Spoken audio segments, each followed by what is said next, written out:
छत्तीसगढ़ में संस्कृति विभाग की मनमानी और नियमों को ताक पर रखकर कुछ गिने चुने कलाकारों को लाभ पहुंचाने का सनसनीखेज मामला सामने आया है। हैरानी की बात यह है कि मामले में कई शिकायतों के बाद भी कोई एक्शन नहीं लिया गया। विभाग की इन अनियमितताओं को लेकर पूर्व पार्षद संतोष सारथी व मशहूर कलाकार रमा जोशी ने प्रेस कॉन्फ्रेंस कर संस्कृति विभाग के भ्रष्टाचार की परत दर परत खोली।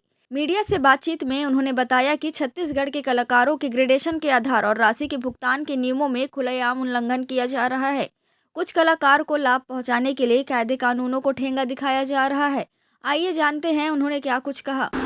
23 फरवरी को अभी विधानसभा सत्र चल रहा है। 23 फरवरी को माननीय विधायक अनुज शर्मा जी ने संस्कृति मंत्री जी से ये सवाल किया था कि छत्तीसगढ़ के कलाकारों को किस रूप में मानदेय का भुगतान किया जाता है।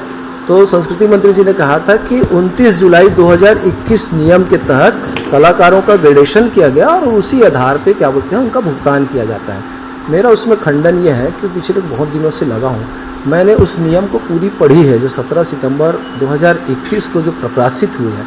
उसमें पहला तो जो ग्रेडेशन के लिए जो चयन समिति के सदस्य बनाए थे वो जैसे चयन समिति के सदस्य होने चाहिए थे वैसे सदस्य नहीं थे। उसके बाद कलाकारों से इन लोगों ने दस्तावेज मांगा था कि भाई आप बताइए कि आपने जो नियम बोलता है कि राज्य से बाहर 3 कार्यक्रम आपने प्रतिवर्ष किया है कि नहीं किया है, या आपने अपने जीवन काल में क्या काम किया। उस नियम के तहत कोई भी कलाकार नहीं आता, परंतु चयन समिति के सदस्यों ने मापदंड को एक तरफ किनारे करते हुए अपने जान पहचान के लोगों को A+ और A जैसा ग्रेडेशन दे दिया।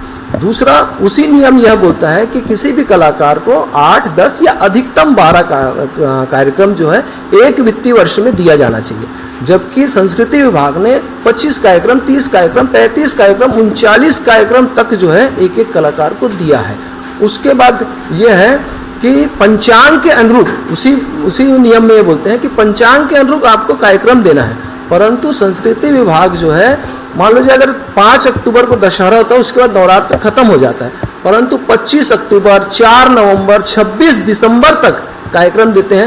एक कार्यक्रम तो ऐसा हुआ है, तारा साहू करके है, सुश्री तारा साहू, उन्होंने 19 अगस्त को विश्वकर्मा जयंती का कार्यक्रम कर लिया, जबकि हम सबको मालूम है कि 17 सितंबर ये तय तारीख है। हर साल प्रतिवर्ष जो है 17 सितंबर को विश्वकर्मा जयंती मनाई जाती है। मतलब संस्कृति विभाग का जो कर्मचारी है, अधिकारी है, वो जो चाहे कर सकता है, जिसको जितना पैसा देना है।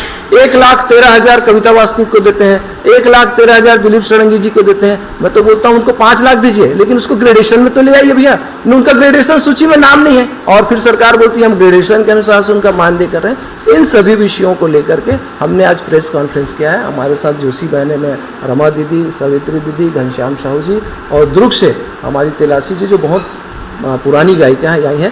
सरकार से हमारा एक ही मांग है कि इस ग्रेडेशन को जो नियम विरुद्ध किया गया है उसे निरस्त किया जाए और तत्काल दूसरा ग्रेडेशन करके जो तय बनाती है कि साल में एक कलाकार को 12 देना है, 10 देना, 50, आप 100 कर दीजिए।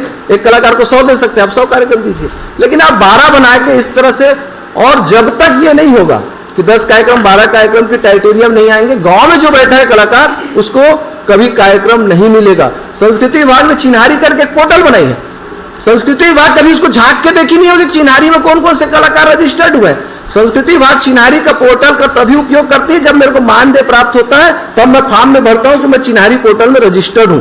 अगर आपने किसी का बायोडाटा लिया है तो यह आपकी जिम्मेदारी बनती है कि एक बड़ा कलाकार को मैंने भाई साल में 10 कार्यक्रम दे दिया, अब 11वां किसको देना है। इन सब की पारी खत्म हो गई। तो गांव में जो बैठा कलाकार है, जिस दिन चिट्ठी जाएगी संस्कृति विभाग की कि आपको सिरपुर महोत्सव में, भौरमदेव महोत्सव में, राजिम कुंभ में, आज राजिम कुंभ में कार्यक्रम हो रहा है, जितने लोग गए होंगे मंत्री के पास, जितने लोग गए होंगे अधिकारी के पास, उनको काम मिलता है। जो कलाकार घर में बैठा है बेचारा जानता नहीं है कि कहाँ आवेदन करना, निवेदन करना, उसको कार्यक्रम नहीं मिलता है।